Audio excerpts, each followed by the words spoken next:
సజ్జల రామకృష్ణారెడ్డి మొన్న చాలా రోజుల తర్వాత ప్రెస్ మీట్లో కనపడ్డాడు. కార్యకర్తలతోటో నాయకులతోటో ఏదో మీటింగ్ జరిగితే ఆ మీటింగ్లో ఆయన కనపడి ఆయన మాట్లాడుతున్నాడు. జగన్మోహన్ రెడ్డి ఇప్పుడు దాకా సంక్షేమం వైపే చూశాడు, అభివృద్ధి వైపే చూశాడు. కానీ జగన్మోహన్ రెడ్డి కూడా ఇప్పుడు రాజకీయం చేయటం నేర్చుకోవాలి. కాబట్టి ఆ రాజకీయం అంటే ఎలా ఉంటుందో తెలుసుకోవాలంటే ఒక్కసారి జగన్మోహన్ రెడ్డి అధికారంలోకి రావాలి. ఏదేదో పెద్ద పెద్ద మాటలు మాట్లాడుతున్నాడు. ఒకసారి ఆయన ఏం మాట్లాడుతున్నాడో చూడండి. చూసే ముందు మన ఛానల్ మీరు అందరూ సబ్స్క్రైబ్ చేస్తారని మనస్ఫూర్తిగా కోరుకుంటూ, అట్లాగే ఇక మన సజ్జల మిల్లెట్స్ రామకృష్ణారెడ్డి షురూ చేయండి అమ్మా. మోహన్ రెడ్డి గారు మళ్ళీ దాంట్లోకి రావాలి. అది చారిత్రక ఆవశ్యకత. అలాగే వచ్చిన తర్వాత ఈసారి ఎవరిని వదిలిపెట్టమనేది కూడా వాళ్ళకి తెలుస్తుంది. మీరు కూడా అది గుర్తుపెట్టుకోండి. ఈసారి నేను ఇంతకుముందు అన్నాను, ఈసారి కొంచెం రాజకీయంగా కూడా ఆలోచిద్దామని. ఇంతకుముందు ఆలోచించారు, ఆయన కేవలం సంస్కర్తలాగా ఉన్నాడు. ఈసారి రాజకీయంగా కూడా ఆలోచిద్దాం. మన వాళ్ళని మనం ప్రొటెక్ట్ చేసుకోవడమే కాదు, మన వాళ్ళని ఇబ్బందిని పెట్టిన వాళ్ళను ఆ ఇబ్బంది ఎట్లుంటుంది అనేది రెండింతలుగా వాళ్ళకు చూపించే కార్యక్రమం కూడా మనం ఖచ్చితంగా చేయాల్సి ఉంటుంది. సో చూసారు కదా, అదే బాబు జగన్మోహన్ రెడ్డి 2019 నుంచి 2019 కాదు 2014 నుంచి కూడా, అంటే పార్టీ పెట్టిన దగ్గర నుంచి జగన్మోహన్ రెడ్డి చేసిన రాజకీయం భారతదేశంలో ఏ రాజకీయ నాయకులు చేయలే. కొంచెమైనా సర్వీస్ ఓరియంటెడ్గా వెళ్ళిపోయారు. కానీ జగన్మోహన్ రెడ్డి తండ్రి చనిపోతే తండ్రి శవాన్ని ఐడెంటిఫై చేస్తున్న సమయంలోనే జగన్మోహన్ రెడ్డి కోసం సీఎంగా కావాలని చెప్పి సంతకాలు సేకరించినటువంటి అక్కడి నుంచి మొదలు పెట్టుకున్నటువంటి రాజకీయం జగన్మోహన్ రెడ్డి వైఎస్ఆర్ కాంగ్రెస్ పార్టీ ప్రారంభం వరకు కూడా ప్రతిదీ ప్రజాక్షేత్రంలో సెంటిమెంట్ని వాడుకుంటూ ప్రజల యొక్క సెంటిమెంట్తో రాజకీయం చేస్తూ జగన్మోహన్ రెడ్డి పార్టీ ఆవిర్భావం చేసుకున్నాడు. అలాగే మీకు చిన్న విషయం, వైఎస్ఆర్ కాంగ్రెస్ పార్టీ ఫౌండర్ వచ్చేసి కె శివకుమార్. ఎందుకు జగన్మోహన్ రెడ్డి ఆ రోజు పార్టీ ఎస్టాబ్లిషన్ చేయలేకపోయాడంటే దానికి కారణం క్రిమినల్ యాక్టివిటీస్ ఉన్న వాళ్ళు ఎవరు కూడా పార్టీని ఎస్టాబ్లిషన్ చేయడానికి అర్హత లేదు. అందుకని చెప్పేసి కె శివకుమార్ అనేటువంటి ఒక వ్యక్తి చేత ఎడుగూరు సందింట రాజశేఖర రెడ్డి గారి పేరు వచ్చే విధంగా వైఎస్ఆర్ కాంగ్రెస్ పార్టీ అని ఏర్పాటు చేశాడు. అంటే యువజన రైతు శ్రామిక పార్టీ అని చెప్పి ఏర్పాటు చేశాడు. అక్కడి నుంచి 2014 దగ్గర నుంచి ఎన్నికల్లో పోటీ చేశాడు. సరే 63 సీట్లు వచ్చాయి. ఆ తర్వాత తన రాజకీయాన్ని రూటు డైవర్షన్ మొత్తం మార్చుకొని కేవలం అసత్య ప్రచారాలు చేయటం, రాజకీయంగా లబ్ధి పొందటమే జగన్మోహన్ రెడ్డి.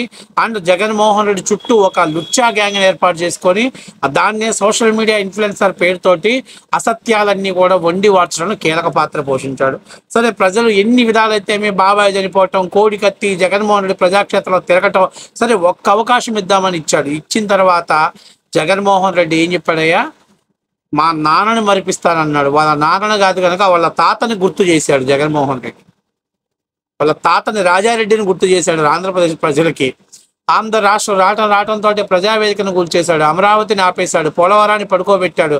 అట్లాగే విశాఖ ఉక్కు ఊసే లేకుండా చేశాడు, విశాఖ ఉక్కుని అమ్మేసేసాడు. ఇట్లాగా చెప్పుకుంటా పోతే నానా యాగి పనులు చేశాడు. ప్రత్యేక హోదా అసలు అడిగే అవసరం లేదు, స్పెషల్ స్టేటస్ గురించి మాట్లాడే దమ్ము లేదు. అట్లాగే రైల్వే జోన్కి స్థలాన్ని ఇవ్వలేని పరిస్థితిలో రాష్ట్ర ప్రభుత్వం ఉంటే అప్పనంగా జగన్మోహన్ రెడ్డి, విజయసాయి రెడ్డి లాంటి బినామీలందరికీ కోట్ల రూపాయల భూములు దోచిపెట్టేసి ఆయన గురువు గారికి ఎక్కడ పడితే అక్కడ ఆశ్రమాలు కట్టుకోవడానికి భూముల్ని మంజూరు చేశాడు జగన్మోహన్ రెడ్డి.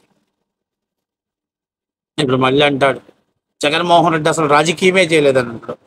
పల్లా శ్రీనివాసరావు అరెస్ట్, బిల్డింగ్ గోడగొట్టాడు. చింతకాల అయ్యన్న పాత్రుడు గారిని అక్రమంగా వాళ్ళ ఇంటి గోడను కూల్చేశారు. మరి కొల్లు రవీంద్రాన్ని అరెస్ట్ చేశారు, అచ్చెన్నాయుడిని అరెస్ట్ చేయించారు, చింతమనేని ప్రభాకర్ని అరెస్ట్ చేశారు, తాడిపత్రి జేసీ ప్రభాకర్ రెడ్డి గారిని అరెస్ట్ చేయించారు, ఆయన కుమారుడు అశ్మిత్ రెడ్డిని అరెస్ట్ చేయించాడు. అంటే ఈ అరెస్ట్ అనేది రాజకీయంగా కాదా? అంటే పిచ్చోళ్ళని చేస్తున్నావా? జనాలకి చెవుల్లో పువ్వులు పెడుతున్నావా? బిజ్జల దేవుడా, బిజ్జల రామకృష్ణారెడ్డి. ఇది సజ్జల కాదు, బిజ్జల ఆ పార్టీకి. ఈడున్నంత కాలం ఆ పార్టీకి ఉరితాడే, ఎవరో బిగించాల్సిన పని ఈడికీడే సెల్ఫ్ డబ్బా కొడతాడు, దాని మీద ఆత్మవిమర్శ చేసుకుంటాడు. మామూలుగా ఏంటంటే ఇవాళ ఆయన జగన్మోహన్ రెడ్డి కరుణామయుడు, జగన్మోహన్ రెడ్డి దయాగరుడు, జగన్మోహన్ రెడ్డి వేసుప్రభు లాంటోడు అని చెప్పే ప్రయత్నం చేస్తున్నాడు. అట్లా చేయటం ద్వారా ప్రజలు ఒక్కసారికి ఏం చేస్తారంటే మళ్ళీ రివైజ్ చేసుకుంటున్నారు. గత 5 ఏళ్ళు జగన్మోహన్ రెడ్డి పరిపాలన ఏంటంటే రివైజ్ చేసుకున్నప్పుడు అమ్మో ఈ బిజ్జాల గారు చెప్పిన అబద్ధాలు ఆయన మళ్ళీ ఓటేయకూడదు, వేస్తే రాష్ట్రం సంకనాగిపోయింది అనేటువంటి భయం ప్రజల్లో కల్పిస్తుంది. అంటే అసలు ప్రజలు మర్చిపోతున్నటువంటి టాపిక్ని కూడా పిన్ను పెట్టి గుచ్చి గెలికి మళ్ళీ ప్రజల క్షేత్రంలో తీసుకురావటం అనేది ఈ బిజ్జాల దేవుడికి వెనతో పెట్టినటువంటి విద్య. నేను ఇంకొక చిన్న మాట చెబుతున్నా, ఏది సజ్జలకు చెప్తున్నా. అసలు నేను అర్థం కావట్లా, పాదయాత్ర చేసినటువంటి చెల్లి ఎటో పోయింది, పార్టీకి గౌరవ అధ్యక్షుడు తల్లి ఎటో వెళ్ళిపోయింది, జగన్మోహన్ రెడ్డి వెనకాల నడిచినటువంటి విజయసాయి రెడ్డి ఆగిపోయాడు. అసలు నాకు ఆకులు అరటి పండుగాడివి, కనీసం అసలు నువ్వెవడో కూడా తెలియదు, ఎన్నికల వరకు కూడా అసలు నీ పేరు తెలియదు, నువ్వు ఎక్కడి నుంచి వచ్చావు, జగన్మోహన్ రెడ్డి పక్కన చేరి అన్ని లుచ్చా లపంగి ఫండ్లు నువ్వే వేస్ట్ గాడి అనుకుంటే మళ్ళీ నీ కొడుకుని తీసుకొచ్చేసి వైసీపీ సోషల్ మీడియానంతా కూడా ఒక బూత్ ప్లాట్ఫారంగా మార్చి అసలు ఆడవాళ్ళ మీద అసభ్యకరమైనటువంటి పోస్టులు పెట్టడం, ఆడవాళ్ళని కించపరుస్తూ పోస్టులు పెట్టడం, అట్లాగే ఏదో మీ పైన ఎవరైతే ఉన్నారో వాళ్ళ కళ్ళల్లో ఆనందం చూడటం కోసం షర్మిలారెడ్డి మీద, సునీతారెడ్డి మీద, విజయమ్మ మీద పోస్టులు పెట్టిపిచ్చి సైకో ఆనందం పొంది అసలు వైఎస్ఆర్సీపీ సోషల్ మీడియా మొత్తాన్ని తప్పుదారి పట్టించినటువంటి లుచ్చ లంగా పనులు చేసింది నువ్వు, నీ కొడుకు కాదు. నువ్వేమో ఎమ్మెల్యేల మీద, మంత్రుల మీద, వాళ్ళ మీద రిపోర్టులు తయారు చేసి జగన్మోహన్ రెడ్డికి అందించడం. నీ కొడుకేమో సోషల్ మీడియా ఇన్ఫ్లుయెన్స్ మీద ప్రత్యర్థి పార్టీల యొక్క ఆడవాళ్ళని, ప్రత్యర్థి పార్టీలో ఉన్నటువంటి ఆడవాళ్ళ మీద అసభ్యకరమైనటువంటి పోస్టులు తయారు చేసి సోషల్ మీడియాలో పంపించడం. ఈ రెండు పనులు చేశాక జగన్మోహన్ రెడ్డిని మొగ్గగుడిపించారు. ఇలా వైఎస్ఆర్సీపీ పార్టీని సర్వనాశనం చేశారు. అయినా అసలు నాకు అర్థం కావట్లేదు, నీకు ఏ పదవి ఉందని ఆ పార్టీలో పద్దాకల అధికారంలో ఉన్నప్పుడు ప్రతి మంత్రి ప్రెస్ మీట్ నువ్వే పెడతావు. అసలు నీకేమన్నా సబ్జెక్ట్ ఏమో తెలుసా? ఏమన్నా పెద్దగా కౌంటర్ అటాక్ ఇవ్వగలవా అని అంటే నీ దగ్గర అంత సీన్ లేదు. మరి ఎందుకు జగన్మోహన్ రెడ్డి నీకు అంత ప్రయారిటీ ఇచ్చాడు? ఎవరు నిన్ను అంత ప్రయారిటీ చేశాడు? జగన్మోహన్ రెడ్డి ఒక వెనకాలన్న షాడో సీఎం ఎవరు ఏంటి అనేది ఇలా రాష్ట్ర ప్రజలకు తెలియాలి. అంతేకాకుండా ఇంకో చిన్న మాట మాట్లాడుతున్నా, అసలు నాకు అర్థం కావట్లేదు, గత 5 ఏళ్ళు జగన్మోహన్ రెడ్డి చేసింది రక్త రాజకీయమేగా. కులాల మధ్య చిచ్చు పెట్టాడు, ప్రాంతాల మధ్య చిచ్చు పెట్టాడు, వ్యక్తుల మధ్య, వ్యవస్థల మధ్య ఎన్ని రకాలుగా రాజకీయాలుగా చేయాల్సినటువంటి లంగా పనులని చేశారు మీరు.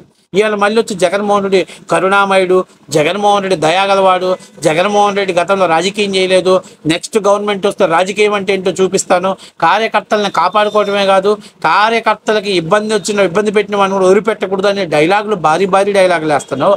అసలు వైఎస్ఆర్సీపీలో కార్యకర్తల్ని, నాయకుల్ని ఇబ్బంది పెట్టింది నువ్వు కాదా, నీ కొడుకు కాదా? కేవలం మీకు భజన చేసే వాళ్ళని తప్ప నుంచి మిగిలిన వాళ్ళందరి మీదగా కూడా వాళ్ళ మీద తప్పుడు నివేదికలను జగన్మోహన్ రెడ్డి ముందుంచి జగన్మోహన్ రెడ్డికి పార్టీకి దూరం చేసింది నువ్వు కాదా? వైఎస్ఆర్సీపీ పార్టీకి నువ్వు ఒక బిజ్జల దేవుడివి. నువ్వు ఆ పార్టీలో ఉన్నంతకాలం అక్కడ ఎవరు కూడా ఎదగరు, ఎవరు కూడా ఆ పార్టీ అధికారంలోకి రావడానికి దోహదపడదు. నువ్వు ఒక్కడివి చాలు వైఎస్ఆర్సీపీ పార్టీని భూస్థాపితం చేయడానికి. నాకు తెలిసినంతవరకు నువ్వు కౌరవుల పక్కన నిలబడినటువంటి శకుని పాత్ర లాంటి వాడివి. ఏది ఏమైనా ముందు ఫస్ట్ ఆఫ్ ఆల్ గత 5 ఏళ్ళు జగన్మోహన్ రెడ్డి పరిపాలన ఏందో, జగన్మోహన్ రెడ్డి ఏం చేశాడో రాష్ట్ర ప్రజలందరికీ తెలుసు. నువ్వు ప్రత్యేకంగా మళ్ళీ ఆయన్ని దయగలవాడు, కరుణ గలవాడు, యేసు, అల్లా లేకపోతే వెంకటేశ్వర స్వామి అనే పదాలతో పోల్చాల్సిన పనిలా. ఆయన ఏందో, ఆయన రాజకీయం ఏందో, ఆయన రాజకీయం కోసం ఎంత దిగజారిపోతాడో, రాజకీయ వ్యవస్థలను ఎంత దిగజారుస్తాడో, రాజకీయ వ్యవస్థ తనకు నచ్చని వ్యక్తుల మీద ఏ స్థాయిలో అసత్య ప్రచారాన్ని చేస్తాడో, నచ్చని వ్యవస్థల మీద కూడా ఏ విధంగా దుమ్మెత్తిపోయాడో జగన్మోహన్ రెడ్డి గారికి బాగా తెలుసు. నువ్వు ప్రత్యేకంగా మీడియా ముందుకు వచ్చి చెప్పాల్సిన అవసరం లే. రాష్ట్ర ప్రజలు కూడా ప్రత్యక్షంగా చూశారు. అట్లాగే గత 5 ఏళ్ళు అనుభవం వాళ్ళ ప్రజల దృష్టిలో ఉంది. నువ్వు ఇప్పటికొచ్చి సోది కథలు, ఈ మిల్లెట్ కథలు చెప్తే వినేవాడు ఎవరు లేడు. కానీ వెళ్ళి ముందు నీ కొడుకు ఎక్కడ తొంగున్నాడు అని బట్రా. అది సోషల్ మీడియాలో చేసినటువంటి గబ్బునంతా ఇప్పుడు క్లీన్ చేసే పనిలో ప్రభుత్వం ఉంది కాబట్టి ఆయన పట్టుకొచ్చి ముందు ఆయన తీసుకొచ్చి లోపలేస్తే అప్పుడు మీ మిల్లెట్ల కుటుంబం కదేందో రాష్ట్ర ప్రజలకు అర్థమయ్యి అని మొహం మీద ఊసే సమయం దగ్గరలోనే ఉంది.